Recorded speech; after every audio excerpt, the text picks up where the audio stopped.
It's Friday, the 7th of June, 2019. My name is Dr. Kemi Amalulu Olunlayo. I am a Nigerian journalist, pharmacist, PR specialist, and activist. I have 3 first-class degrees and I was trained in the United States. Today, it's a sad day in Nigeria because yesterday, Thursday, the 6th of June, a major television station and radio station network was shut down by the government, the NBC. The National Broadcast Commission regulates broadcasting and broadcast codes in Nigeria. And I will be the right person to do this little documentary. The NBC, as we call it, is very famous for censorship. And one of the biggest censorship that the NBC does, the National Broadcast Commission, is music in Nigeria. Many music artists, their music have been banned and their videos have been banned on television and radio because the NBC says they violate the broadcast codes. Many of our artists have their music playing in Kenya, in Ghana, in Ivory Coast, in Cameroon, in Uganda, and other African countries, but not on Nigerian radio because of stringent NBC conditions. I have spoken about these in the past. The next thing is that part of what is going on is because of media ownership. I, as a US trained journalist, know that in broadcasting, when you have media ownership by politicians, you're going to run into these kind of problems. And I have spoken about it for a long time. AIT and Raypower are owned by Chief Raymond Dukwesi, who is also a PDP chieftain. PDP is the opposition party in Nigeria. Now, the chairman of the other party, the ruling party, APC, Chief Bola Ahmed Tinubu, a former governor, owns TVC, TV Continental, another big platform, a television network, as well as Play Nigeria, a satellite dish network, and of course the radio network Max FM. It has been my disagreement or my disgust or whatever you want to call it. I have never liked media ownership by politicians. We have explored this stuff in America. Media ownership have caused a lot of problems. Look at what's going on right now with Jeff Bezos of Amazon, the richest man in the world.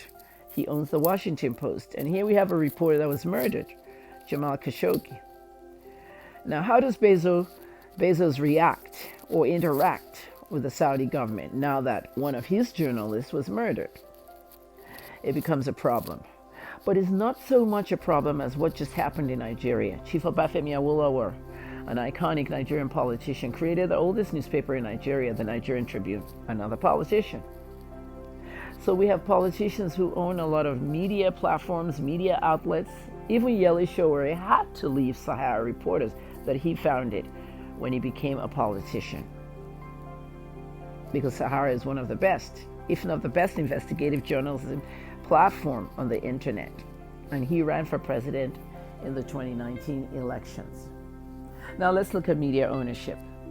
When you have media ownership and you have TV Continental on the ruling party and you have AIT and Raypower on the opposition party, you have a clash right there. I'm a persecuted journalist. I was arrested 3 times in this administration. In the last 4 years, 16 journalists and bloggers were arrested. In my case, I posted a news tip that was sent to me. I didn't know it was fake. I posted the first page in looking for witnesses. I was arrested by the police. My case was basically a botched case by the police. But it had the name of administration on all the papers. Federal Republic of Nigeria versus Kemi Olunlayo. My great-great-great-grandchildren wouldn't see it as a police case per se. They'll see it as an administration case. Your grandmother was arrested in the Buhari administration, and I would have been long gone. Politics.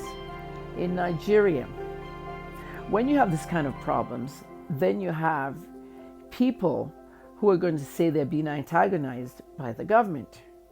For example, Raypower and AIT are both owned by Dar Communications, Raymond Dukwesi's company. As chairman, he's already accused the government of imposing the sanctions and this close down, suspension, whatever, indefinitely by the presidency. AIT and Raypower have been closed indefinitely. So we don't have a date for those networks to come back. It's going to cost a lot of money. Programming, advertisements, sponsors. It's a disaster. It's shocking. It's unbelievable. If this is at the expense of political rivalry, it's disgraceful. Now, what makes it controversial? Because they call me the controversial journalist. I'm not controversial. I'm just truthful. I'm always telling the truth. I'm always transparent about issues in Nigeria, and nobody wants to listen to me. Partly because it's me, Kemi Olunloyo, and partly because I'm a female. I'm a very strong woman. I'm very intelligent. And I'll tell you how it is. Because we that have the ideas have no power. And those up there in Abuja that have the power have no ideas. We have to always focus on the bigger picture. And the bigger picture here is the NBC. The NBC has discontinued a license, suspended, closed the station. The owner, Chief Dokwasi, is saying that he has been censored and the licensing fees that the NBC said they couldn't pay was exorbitant. 500 million naira, whereas the state-owned stations are just 10 million naira for licenses. Why is this 500 million naira? That is a little bit exorbitant, even for a radio and television station, sister stations combined. Is it a punishment? That's yet to be known. And what about Modibo Kawu, the Director General of the NBC, who had the news conference and announced all this? He's under investigation for fraud. Mr. Kawu is under investigation for 2.5 billion naira fraud. Questionable money that was released to him by the presidency and Lai Mohammed, the Minister of Information, to switch from analog to digital at the NTA, the nation's broadcaster. Kawu is accused of diverting the money to his friends.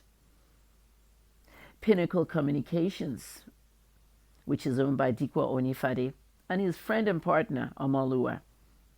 This case was delayed so much because Kawu did not come to court. He claimed he was sick. Twice he didn't come to court. The judge ordered him, the Director General of the NBC, to be brought to court in an ambulance if need be. Kawu ultimately showed up in court about 2 weeks ago. He was arraigned for 2.5 billion naira fraud and awaiting trial. Our constitution should say that Kawu should be suspended. It is totally disgusting to have somebody under investigation by the ICPC, an ICPC organization, which is an anti-graft agency, and they've arraigned Kawu, given him bail, and yet he's still calling shots at the NBC. Nigeria is a corrupt country. Nigeria is not a transparent country. The parastatals are very corrupt. The NBC Director General should be suspended while awaiting trial. He shouldn't be the one shutting down a television or radio station, because even the money they released to him allegedly was supposed to have been used to convert analog to digital and the nation's broadcaster. Yet he's shutting down other stations. I urge President Buhari to do something right away, to reinstate the licenses of AIT and Raypower Network. I have no affiliation with any political parties or any broadcasters. But I personally know that the NBC was behind the fact that I have not been able to work on any of the private networks. Some media owners in Ibadan, Nigeria have told me that they are specifically not hiring me for radio jobs because they're scared of what I'm going to say on air about the presidency. One particular owner said the presidency warned them that if they hire me, they will be shut down. This is not a democracy, and this is what we're facing in Nigeria. President Buhari, we are a democracy. Please reinstate our communication licenses. There's a lot on the line. Remember the consumers, the viewers, the listeners. It wouldn't be a democracy without we, the people. Thank you. I'm Kemi Olunloyo, journalist.